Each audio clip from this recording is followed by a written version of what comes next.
kabilang kampo pala, ay pareha sila na may binabayarang vlogger. Kaya pala ang ingay ngayon. Kaya pala nag-aaway-away ang mga vlogger. So, kumusta kayong lahat mga ka-over?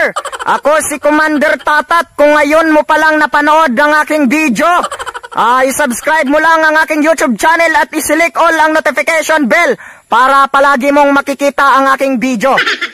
Ngayon mga ka-over, meron na naman akong bagong baho na ilabas sa inyo.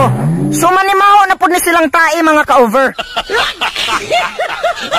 Kasi may nag-chat sa akin mga ka-over. Gagawan ko daw ng video si Martin Romualdez. I-vlog ko daw siya. Hoy, kahit mahirap lang ako pero hindi ako bayaran. Kung titindig ka para sa kongreso, ako tumindig yung bulbul ko sa'yo. Kaya pala malakas ang loob nitong mga vlogger, mga ka-over na manera. Kasi may pinag-usapan pala sila. At sa kabilang kampo din mga ka-over, may nagsasabi sa akin, nag-chat sa akin, Super DM, open ka ba for collaboration? Gumawa ka ng video. Ang sabi niya, hindi ka naman siguro supporter ng Pulahan or Dilawan kasi baka ma-offend ka. Ang nasa isip ko nung una, baka gawin akong vlogger ni Duterte. Pero hindi ako naniniwala. Kasi dati pa pinagtatanggol ko na yan si Duterte kahit hindi pa nila ako kilala.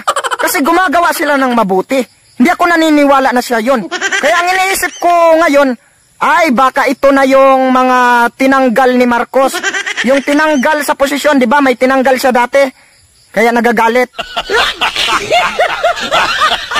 So ngayon, alam ko na ang bawat kabilang kampo pala ay pareha sila na may binabayarang vlogger.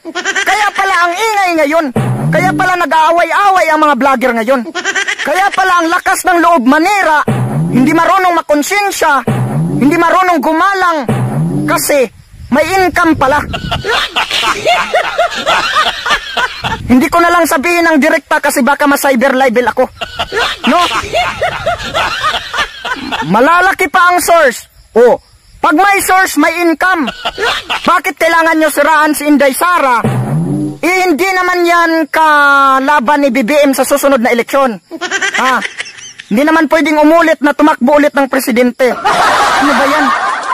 Ginugulo nyo lang ang bayang ito. Kaya ang payo ko sa inyo mga ka-over, huwag kayong humalik sa puwit ng mga vlogger. Buti pa yung puwit ko na lang yung halikan ninyo, kasi neutral ako. Ano ba yan?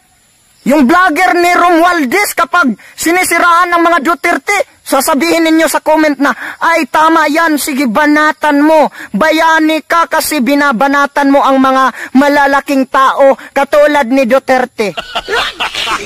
Tapos kapag ang vlogger naman ni, hindi ito vlogger ni Duterte kasi hindi naman siya nagbabayad ng vlogger.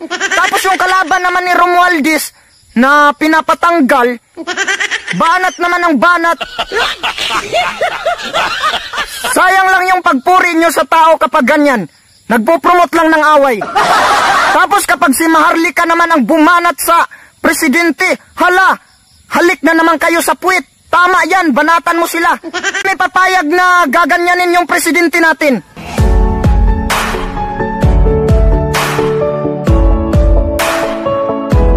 Ba mga cover, payo ko sa inyo, huwag kayong humalik sa puwit ng mga vlogger. Porque ba may income lang kayo tapos sisirain nyo na ang Pilipinas? Tandaan nyo, ang tunay na pag-ibig ay hindi nabibili. Sapagkat ang pagmamalasakit sa inang bayan ay higit pa sa sarili.